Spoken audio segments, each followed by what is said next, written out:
That's not a man. That is very pedestrian. One hand is really interesting. It really is. It really is. Union Station used to be so nice. So lesson one was like, don't actually use shot wipe. It's like a it is. It looks like it's meant to be there. Yeah, it's right. There's times that comes back to the note saying like, can't do anything. Not quite long enough, but like it's almost there.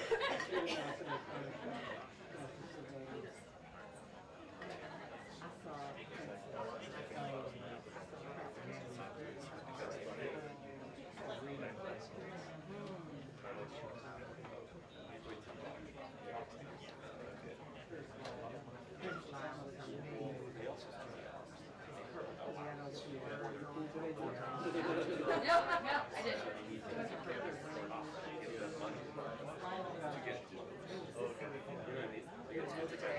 My buddy is in track. He has he also has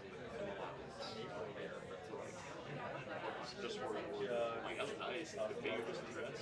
It's probably like $1,000 a month or something. Control brand here, so you don't have to. Our company is getting rid of Rain in the rain. instead of doing $100 a month. I know that's what Have to spend And get all my lessons. I am. That was like 7 or the other. I'll take a 2% raise, 1% raise.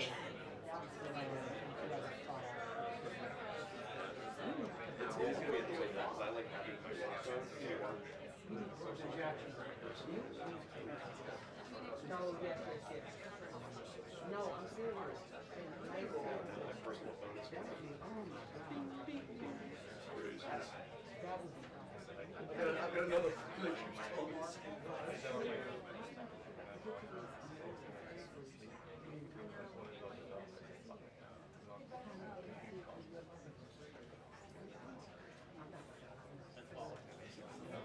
My new favorite ones is I put it on for this, just like but at nighttime. That's true. Sometimes it's all like that. Now we're talking. That's what I'm saying. But you can still, customize it, and you can still follow it. Right, you get like big people that can override it. Dad. Sorry, Dad. Sorry, Mom. Where did it finish?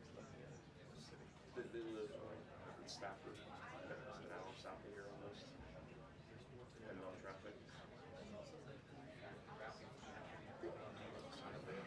Yeah, I grew up there.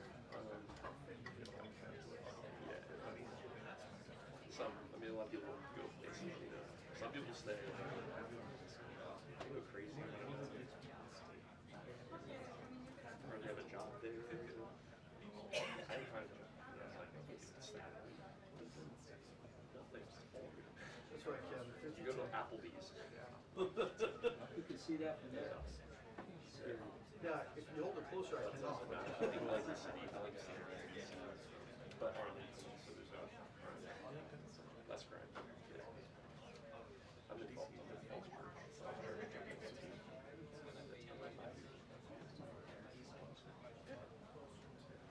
Yeah, I live in East Falls Church, so near Bailey's Crossroads. A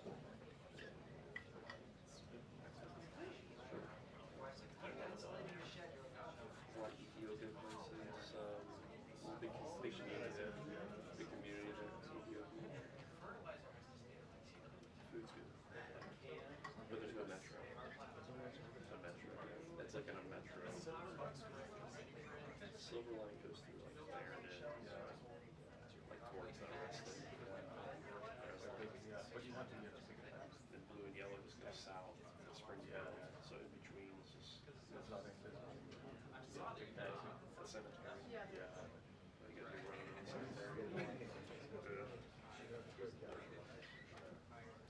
But I can take my truck. I just take my truck.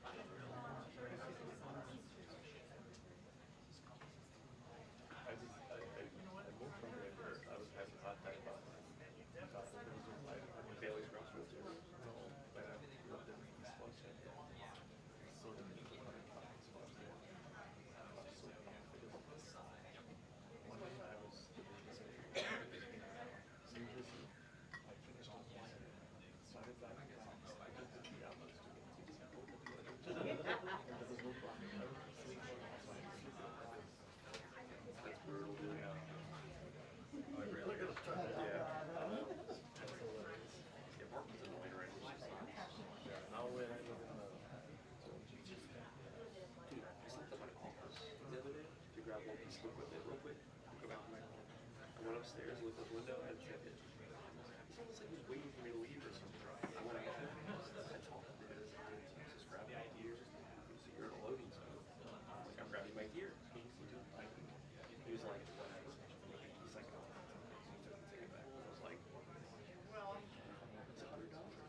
But I'm thinking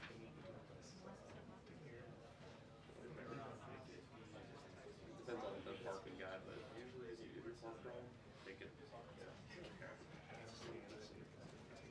minutes until the briefing. 2 minutes until the briefing. I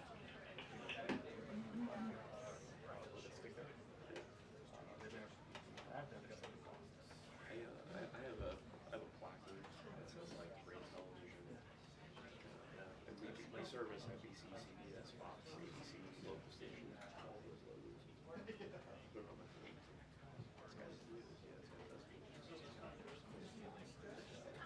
I put my cell phone number. I don't know. Maybe. I just hope you look at it and say like, oh, this is surprise. And when I park by the monument, Correctamente. I park by the monument sometimes for like. Únicas. Thank you. Terminal Thank you, Marky. Thank you.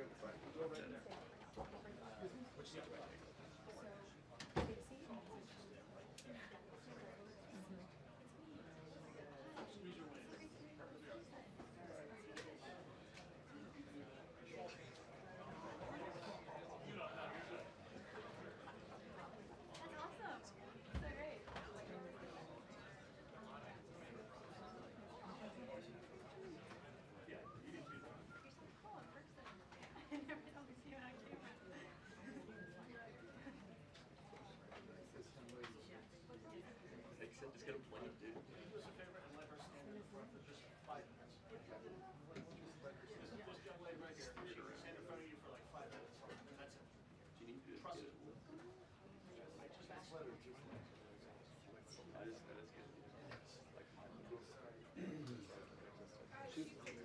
She's retiring. She's retiring. Let her off.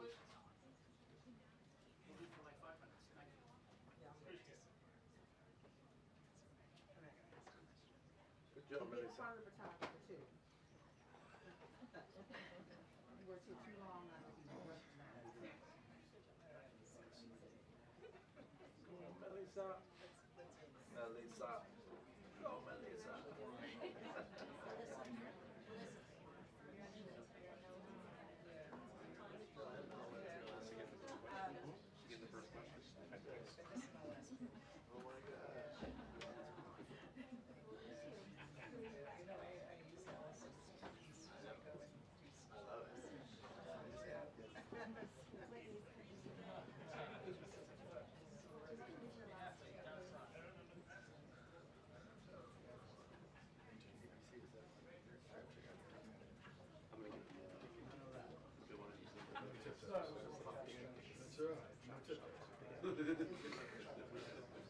I'm gonna go with Spielberg.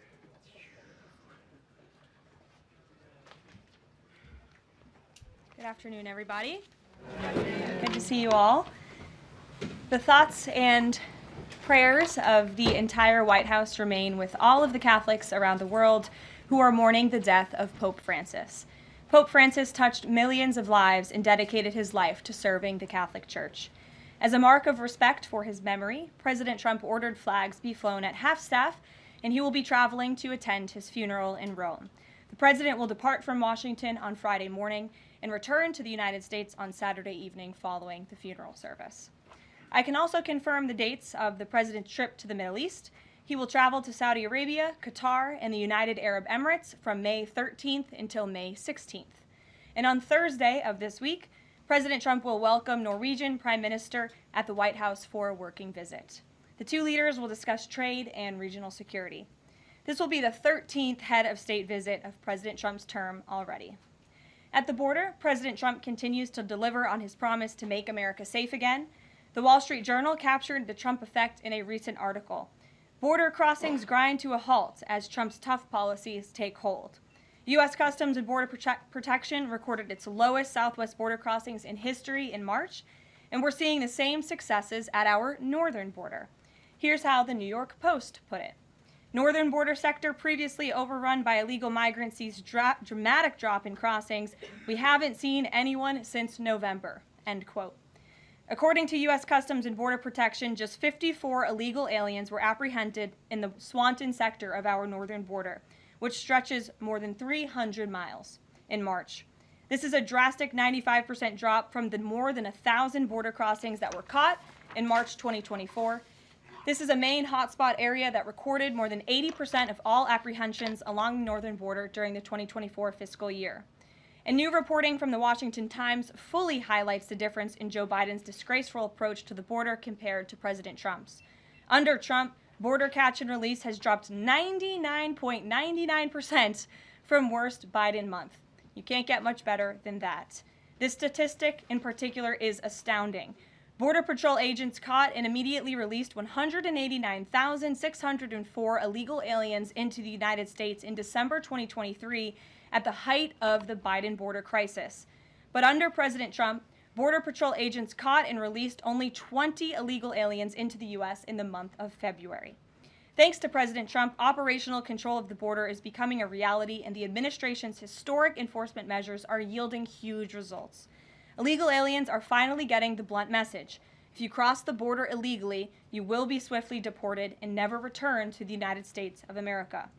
Efforts to arrest the criminal illegal alien invaders are continuing to ramp up.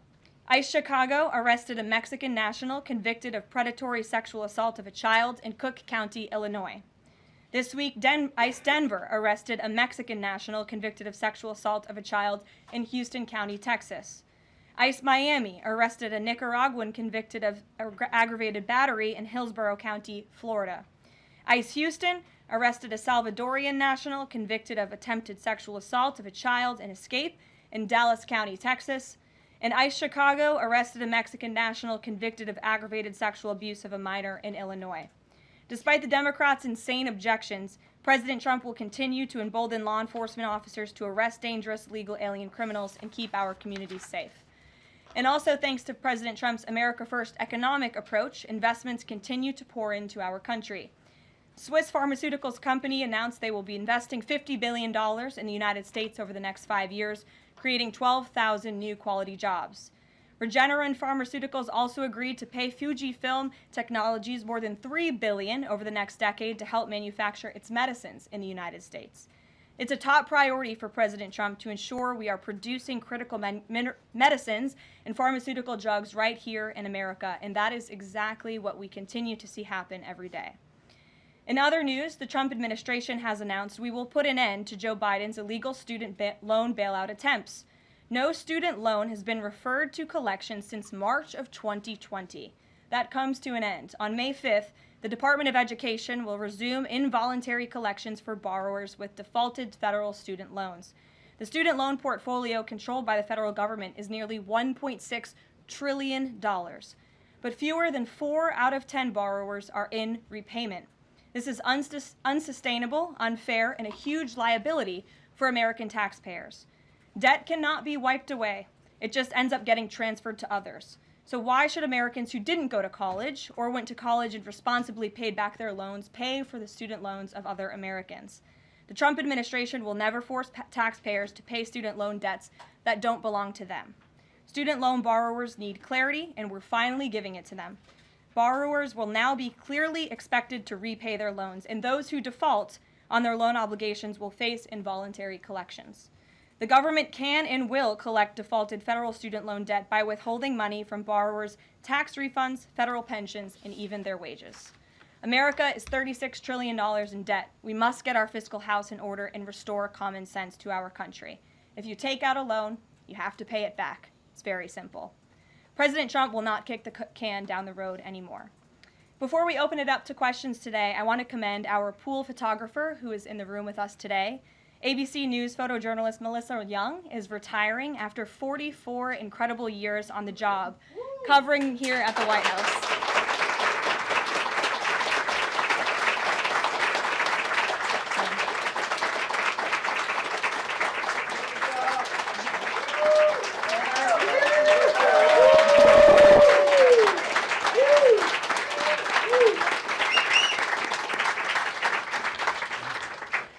congratulations. You have the largest round of applause I've ever heard in this room. So there's something we can all agree on, and you've had an incredible career here covering the White House. So congratulations to you, and we hope you enjoy retirement. I'm sure you will. And everybody else in the room will be very jealous of you as you're enjoying your rest. All right, let's get to it. We have an individual in our new media seat today. His name is Tim Pool. He's a political commentator and a media entrepreneur with millions of followers, a very big platform. Currently hosts Timcast IRL, a daily news and discussions show, and The Culture War, a weekly podcast exploring cultural and political issues. His programs feature in-depth conversations on topics such as free speech, censorship, identity politics, and societal change, often engaging with a diverse range of guests. He's in Washington today because we are also hosting a local media row across the street in the Eisenhower building, which is a testament to our commitment to bring new voices into the White House to cover the president and this administration. So Tim, why don't you kick us off today? Yes. Many of the news organizations that are represented in this room have marched in lockstep on false narratives, such as the Very Fine People hoax, the Covington smear, and now what's being called the Maryland Man hoax, where an MS-13 gang member adjudicated by 2 different judges, I believe, is just simply being referred to as a Maryland Man over and over again. Now, in an effort from the White House to expand access to new companies, you've created this new media seat. So I'm wondering if you can comment on following this expansion, you've had numerous outlets disparage the companies that you've had sit here, as well as the reporters. I'm wondering if you could comment on that unprofessional behavior, as well as elaborate if there's any plans to expand access to new companies. Sure. Well, we certainly welcome diverse viewpoints in this room, which is one of the reasons we have you in here, and there's many new faces in this room in comparison to the previous administrations. We want to welcome all viewpoints into this room. We welcome unbiased journalists who really care about the truth and the facts and the accuracy, and you rightfully pointed out the Maryland Man story, which I, from this podium, when The Atlantic published it, on that very first day, I came to this podium and said, this is wrong. The press in this room have this story wrong, and we have seen more and more evidence come to the table that we have had all along. We were always right. The president was always on the right side of this issue to deport this illegal criminal from our community. And it is despicable to see the media continue to refer to this individual as someone who is just a peaceful man living his life in Maryland. This was and always has been an illegal criminal, an MS-13 gang member, and a designated foreign terrorist. And the administration maintains our position to deport these individuals from our community. So thank you for being here, Tim. It's great to see you. Thank you. Dasha, why don't you kick us off? Thank you, Karoline. You're welcome. I really appreciate it. I have 2 questions, one on the Pentagon and another on the economy. You said on Fox News that the entire Pentagon is working against Secretary Hegseth, but the people who were fired were Hegseth's own guys. So how do you square that, and what do you say to concerns that that's bad management? They were Pentagon employees who leaked against their boss to news agencies in this room. And it's been clear since day one from this administration that we are not going to tolerate individuals who leak to the mainstream media, particularly when it comes to sensitive information. And the Secretary of Defense is doing a tremendous job, and he is bringing monumental change to the Pentagon. And there's a lot of people in this city who reject monumental change, and I think, frankly, that's why we've seen a smear campaign against the Secretary of Defense since the moment that President Trump announced his nomination before the United States Senate. Let me reiterate, the president stands strongly behind Secretary Hegseth in the change that he is bringing to the Pentagon, and the results that he's achieved thus far speak for themselves. Is there an FBI investigation into the leaks? The secretary said that these people would be prosecuted, so is the FBI investigating? You'd have to ask the FBI, you have to ask the Department of Justice on what they plan to do, but certainly we take leaks with the utmost seriously across this administration. You've seen people fired from the Department of Homeland Security. The president has made it clear it's an unacceptable behavior. And on the economy, Karoline, Peter Navarro said that it's perfectly possible to do 90 deals in 90 days. We haven't seen one just yet. How soon might we see a deal, and what evidence can you share that progress is being made in these trade negotiations? Sure. Well, I spoke to our entire trade team this morning. There is a lot of progress being made. We now have 18 proposals on paper that have been brought to the trade team. Again, these are proposals on paper that countries have proposed to the Trump administration and to our government.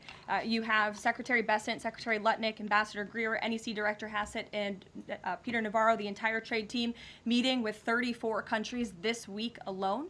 We are moving at Trump speed to ensure these deals are made on behalf of the American worker and the American people. And just yesterday, it seemed to get a little bit lost in the news, and I think it's a disservice to the American public that it did. The Vice President announced terms of reference for a trade deal with India. That is a big deal.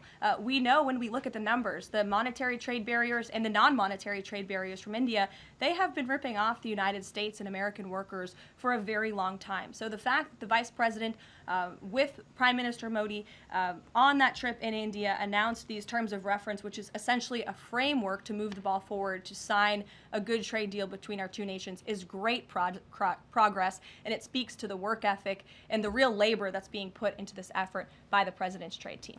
Sure. Go ahead.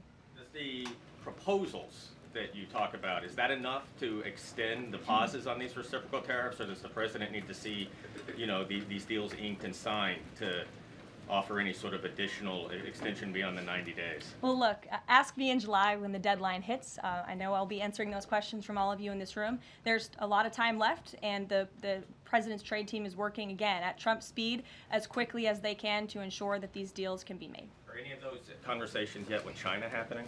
I actually do have something to share on that. I asked the President about this before coming out here, and he wanted me to share with all of you that we're doing very well in respect to a potential trade deal with China. As I mentioned, there have now been 18 proposals in more than 100 countries around the world who are wanting to make a deal with the United States of America, and the President and the administration are setting the stage for a deal with China. So we feel everyone involved wants to see a trade deal happen, and the ball is moving in the right direction. Sure. Setting the stage for a deal with China, what does that mean? Has the President spoken directly with Xi yet? I don't have anything to read out on a direct talk between the President and President Xi, but we will continue to keep you updated. And Secretary Bessent reportedly today told investors that this trade standoff with China he expects will be de-escalating soon because, as he described it, reportedly the situation is unsustainable. Is the President considering taking steps to de-escalate the situation with China? Again, I just read you words directly from the President of the United States. Those are moments ago. That's where his head is at right now. Karoline. Sure. Caroline, I had two questions, one on immigration and one on China. First on immigration. Roughly how many illegal immigrants and aliens do we have in our country, and how many does the administration plan on deporting? Sure. Well, you'd have to ask the Department of Homeland Security for a specific number, but we suspect it's definitely in the millions, perhaps upwards of 20 million people that were allowed into the country illegally by the previous administration. And the President and his team are focused on deporting as many as we possibly can, and they are moving as quickly as possible. The President's team has made it clear we need more funding from Congress to do more. We need more ICE agents out on the ground doing this very important work. And we also need rogue district court judges to stop acting as judicial activists, trying to block the administration from deporting illegal criminals from our nation's interior. The American public elected the President to do this, and he's following through with that promise. And we have over 250,000 Chinese nationals in our country right now on student visas. Does the administration believe there's any national security concern when it comes to those over 250,000 Chinese nationals in our country? Well, as you know, when it comes to foreign visas, the Secretary of State has the right to revoke visas of those who we feel are acting in a adversarial way to our foreign policy interests here in the United States. He has that authority according to the Immigration and Nationality Act. So I would defer you to the State Department for any individual case, but they are looking at individuals who are given the privilege of being on a visa in our country, and if they are acting, again, adversarial to our foreign policy interests, their visa can be revoked, and they should be aware of that. Sure. Go ahead. Yes. I'm calling on you. Thank you, Caroline. You're welcome. Over the last few weeks, several countries have warned their citizens about travel to the U.S., and the Department of Commerce's own stats know that show that from a lot of countries, the number of visitors is falling. Does the White House have any message for people that might be reconsidering business or tourism travel to the U.S.? Where did you see that report?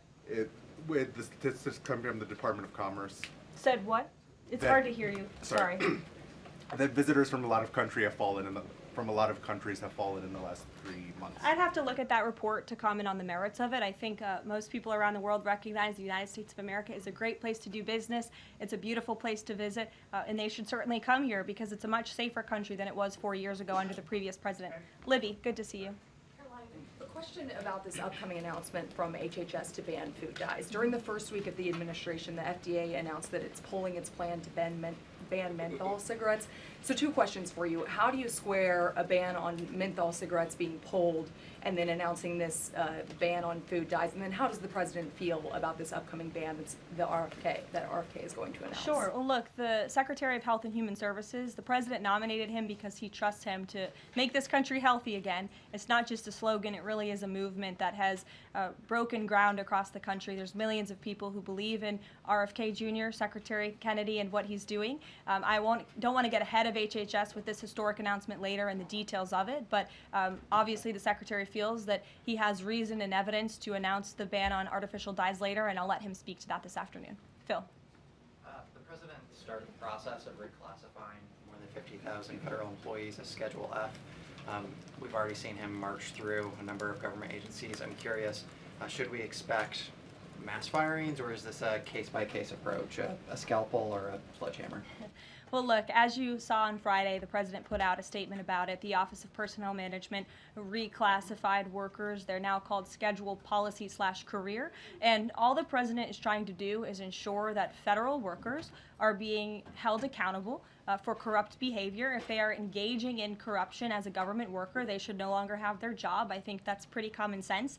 He also believes that bureaucrats should be acting in accordance to the will of the American public, who duly elected this president. Not just this president, but all future presidents. If you work for the government, you should be adhering to the will of the American public and advancing the administration's goals and interests. And if you are not doing that, then you should go find another job whose interests you align with. So as for specific firings, I would defer you to the specific agencies, but the president in this move and Office of Personnel Management, it will make it easier to get rid of rogue bureaucrats who are engaging in corruption. And then another quick question about Sure. Google, real quick. A federal court ruled last Thursday that Google's dominance of online advertising and ad tech markets violated U.S. antitrust laws.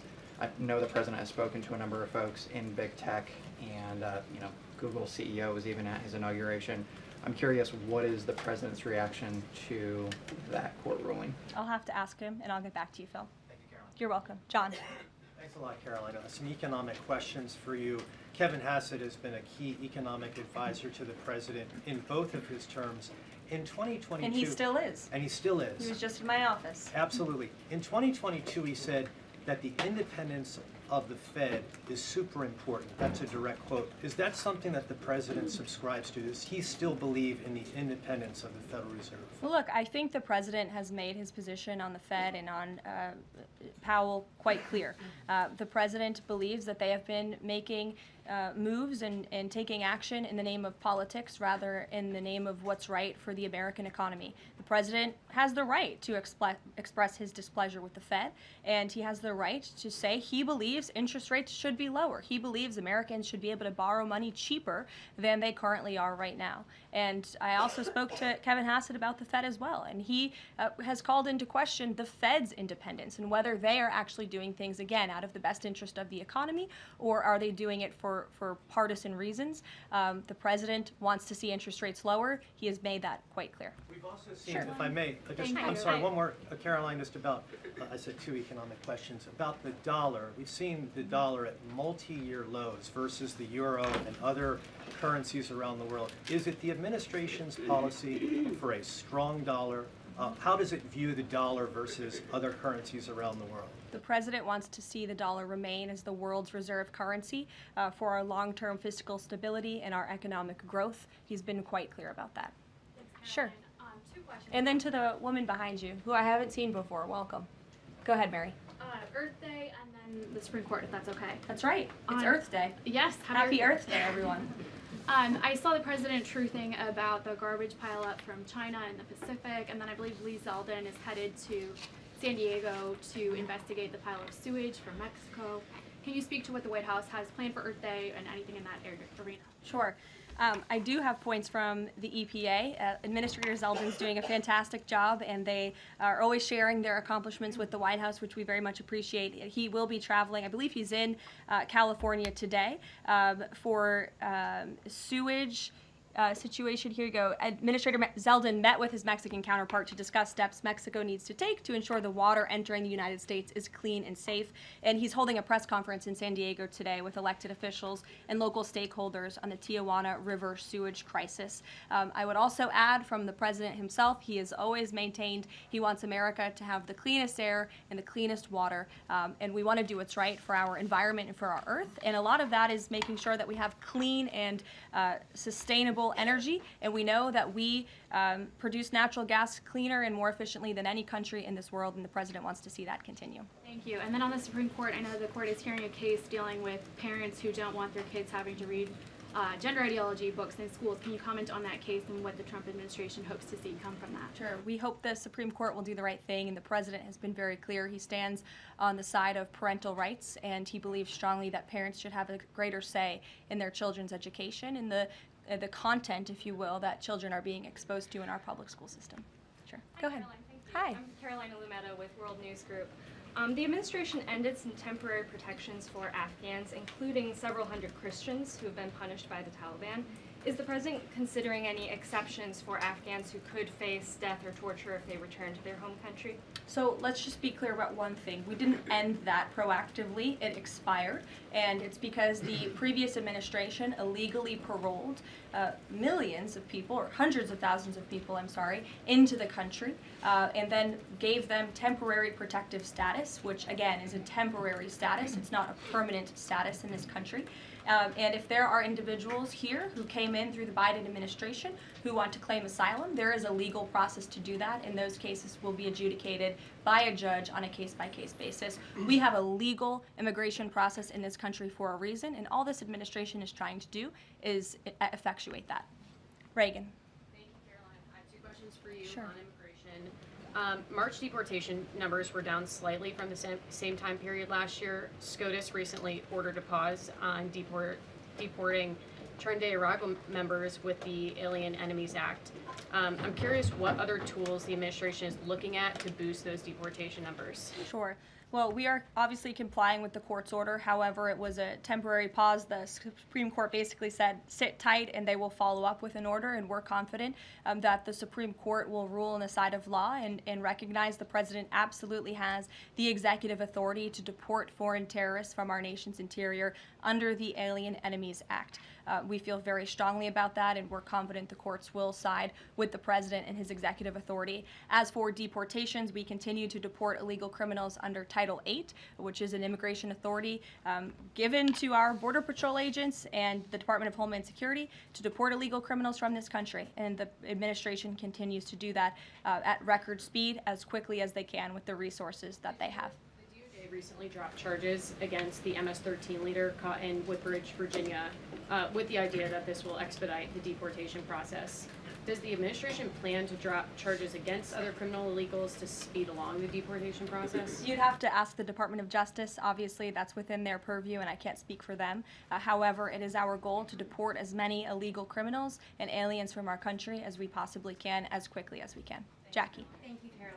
We've heard so much about this Saudi trip planning, and the president's mentioned it himself before, but I don't think we've ever heard on the record what he hopes to achieve in Saudi Arabia and what the purpose of the trip is. Sure. Well, the president looks forward to this. It was supposed to be his first foreign visit, but of course now he is going to Rome this weekend to honor the Pope and attend the funeral. The president looks to strengthen the ties between the United States and these countries in which he will be visiting. He'll be having many bilateral meetings and talks, and we look forward to the trip and hope to see many of you there. And the meetings in London this week, do they have any nexus with the plans in Saudi Arabia? I can't speak to that. However, I do have an update on meetings when it comes to the Russia-Ukraine war. I was just in the Oval Office with the President, Steve Witkoff, and they wanted everybody to know that the negotiations continue. We feel, again, we're hopefully moving in the right direction, and the Special Envoy, Steve Witkoff, will be heading to Russia again later this week to continue talks with Vladimir Putin. Is that why Rubio is not heading to London? Is he accompanying Witkoff to Moscow? I can't speak for the Secretary of State's travel travel schedule, I'd defer you to the Department of State. And then more broadly, just about the peace agreement, the talks that are ongoing.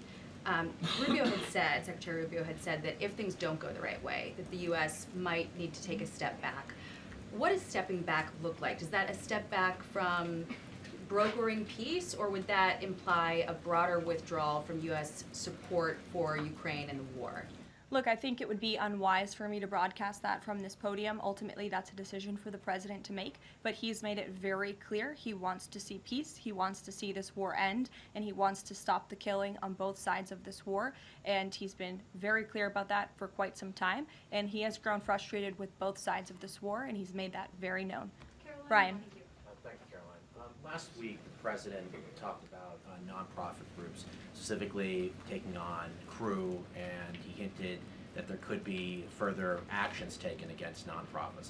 Does the White House have any plans for any sort of actions against NGOs, nonprofits, or other similar groups? Is any of that coming up? Is that being worked on at this time? I'll have to check in with our policy team and get back to you. Sure. Thank you, Caroline. Travis Gilmore with the Epoch Times. Are some colleges using taxpayer funds to further political agendas? And what is the administration's response to Harvard's lawsuit? Sure. Well, the president has made it quite clear that it's Harvard who has put themselves in the position to lose their own funding by not obeying federal law. And we expect all colleges and universities who are receiving taxpayer funds to abide by federal law. It's quite simple. And the president made it clear he's not going to tolerate violations of federal law. He's not going to tolerate illegal harassment and violence towards Jewish American students or students of any faith on our campuses across the country. And so we will be responding to the lawsuit in court. And again, it's quite simple. If you want federal dollars, obey federal law. And just to quickly follow up on China, any response to reports that China is targeting U.S. trade allies with potential retaliatory measures for supporting U.S. agendas? I think the numbers and the sheer number of countries that have reached out to the United States and reached out to this administration to cut good trade deals speak for themselves. The entire world knows that they need the United States of America and they want to do business here, and so we'll stay focused on cutting good trade deals on behalf of the American worker. Stephanie. Thank you, Caroline. Can you give us any additional details from the president's call with Netanyahu today? I did speak to the president about it. It was a good call. They spoke particularly about Iran and the negotiations that are underway with Iran and the United States. And the president has made it very clear repeatedly, but I'll reiterate, there is no daylight between the United States of America and the state of Israel. He stands strongly behind our ally. He's made it quite clear when it comes to Iran that we want to see a deal, and Iran has a choice to make. But the president has also made it very clear, and he reiterated that in his call with Prime Minister Netanyahu today about the need for Iran to never obtain a nuclear weapon. I do have one more bit of news that I would like to share with all of you. Just give me 1 second to find it. And it's in regards to the terrorist attack that took place in India earlier today. The president has been briefed by the National Security Advisor, and he's being kept up to speed as more facts are learned. What we know already is dozens were killed and even more were injured in a brutal terrorist attack in a popular tourist location in South Kashmir. President Trump will be speaking with Prime Minister Modi as soon as he possibly can to express his heartfelt condolences for those lost. And our prayers are with those injured and our nation's support for our ally India. These types of horrific events by terrorists are why those of us who work for peace and stability in the world continue our mission. So we'll give you a readout of that call later this afternoon. There's a lot of work to be had. You may hear from the president later this afternoon as well, and we'll see you all later. Thank you. Were any Americans among those dual American citizens? We'll keep you posted. Yeah, thank you.